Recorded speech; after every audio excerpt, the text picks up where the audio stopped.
On the internet, you will find a bacteria cell running for its life from a white blood cell. You can see how the white blood cell knows where it's going. And weirdly, you can see the bacteria appears to be running away. That bacteria has no brain, and yet it appears to exhibit fear. Anxiety, it's extremely primal. If you look at our 3.77 billion years worth of life on this planet, we've really only had brains for 521 million years, compared to, say, sex, or the idea of eating something, of one cell saying, "Ooh, that looks tasty." Apparently, sex and consumption of other forms are both around 1.2 billion years.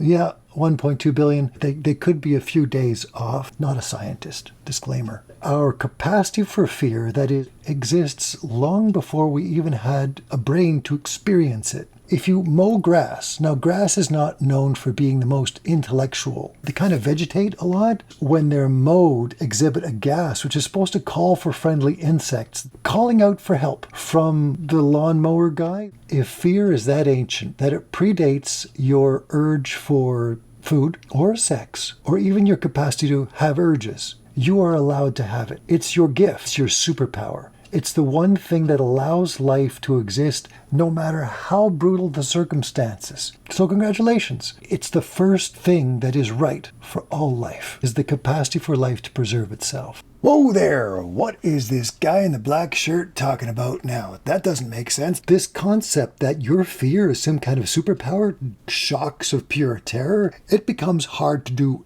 anything. You can't breathe right. Your heart is pretty much doing a really, really cool rumba on its own. This is not conducive to survival. How could I call it a superpower? And then what comes along from your experience, from what you guys tell me, depression then sets in, like somebody's hit the gas pedal and the brake at the same time, and all you get is smoke from the burning engine. That's your experience, isn't it? Superpower? I hear what you're saying. Why is it that I have this superpower that cripples me? The answer to that, your neurology, has developed over 500 million years. And society, well, let's be honest, when did society really get up and start? I mean, they say it's 10,000 years, but how long have they had cars for?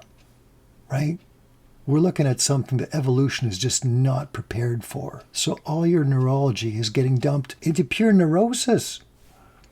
We're all kind of shocked to be here. We're holding hands, clutching close, and no one knows what's going to happen next, because no one knows what's going to happen next. If I were you, I'd be scared too. Your superpower is, it meant well. You two should just get along. Let's get back to Black Shirt Guy.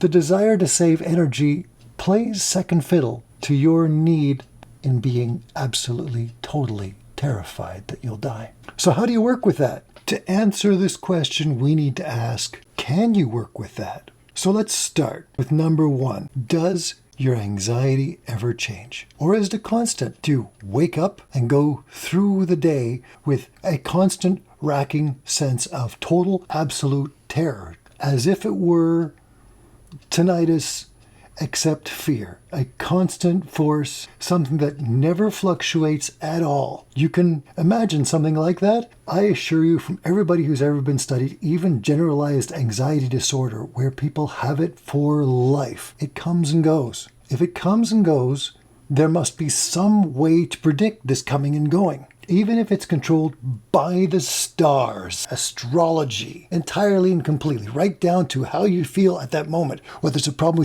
with Venus or Uranus or whatever problem it might be. Once you can predict it, then you have some level of control. Do you see what I'm suggesting here? If, for example, you didn't want to die from a vehicle accident, it's very dangerous, more dangerous than any other known Western cause of death. Vehicle accidents. You could choose to go on a bus for the rest of your life as opposed to using your own vehicle. It would give you 10, maybe 50 times more safety. Now you might say, I've got anxiety, I'm not going to go on a bus. Now you've put it into your choice. If there are things out there that can control your anxiety and you're choosing not to use them, you are slightly less of a victim the moment you have some level of control over it. You need to know what controls your anxiety. The next question is related. What are the variables that you can do that take control of your anxiety? Are they external? Are they internal? Do you have a log on it? Do you have a journal on it? Don't get me wrong, there are people that I've read about that have tried everything. They're going to Brazil and they go to one of these incredible mega spas that has everything under one roof. And they do yoga, fitness, meditation, therapy. They throw everything at it. And they find they make no progress. You could be one of those people. And if so, you know how much you can work with. And that's extremely valuable. Although I read about these things online, it's never been my experience that your biological system is so completely out of control that nothing you can do changes it. People get cancer, right? That's 1 in a million. Your experience might be different, and I am not one to judge because I will never know what you're going through.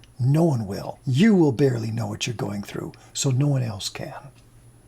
And finally, and this one's a bit bizarre and you're going to have a tough time swallowing it, are you sure you even want to take control of this? Do you want to work with this? If somebody, for example, was an alcoholic and they hated the hangovers, the loss of money, damage it was doing to their body, and they would go to a doctor or a psychiatrist, therapist, and say, you got to help me with this. What do you enjoy about alcohol? Does it ever allow me to recover from work? Oh, I find I really relax. Amazing sex partners. It gives me the chance to really be myself, but you've got to save me because I'm an alcoholic. Do you really think that person is going to stand a chance to get you out of it? With anxiety, does it ever get you out of work? Do people ever give you space? Do people ever leave you alone? Do you find there's any use to your anxiety? It's evolved for hundreds of millions of years to protect you. There's a huge chance that it's still trying to protect you. It would have some success at that. Have you looked at that? Where do you stand on that? You've got to have a stance on that to figure out, what about this close, dear, trustworthy friend of yours called anxiety? Why are you so sure you want to get rid of it? So now, assuming you've gone through those things, 3 things, and we'll sum up. 1, you've looked at how much anxiety is controlling you, how it comes and goes. 2, you figured out how much you can control it. 3, you figured out how much you like, love, and need your anxiety. Once you've looked at these 3 things,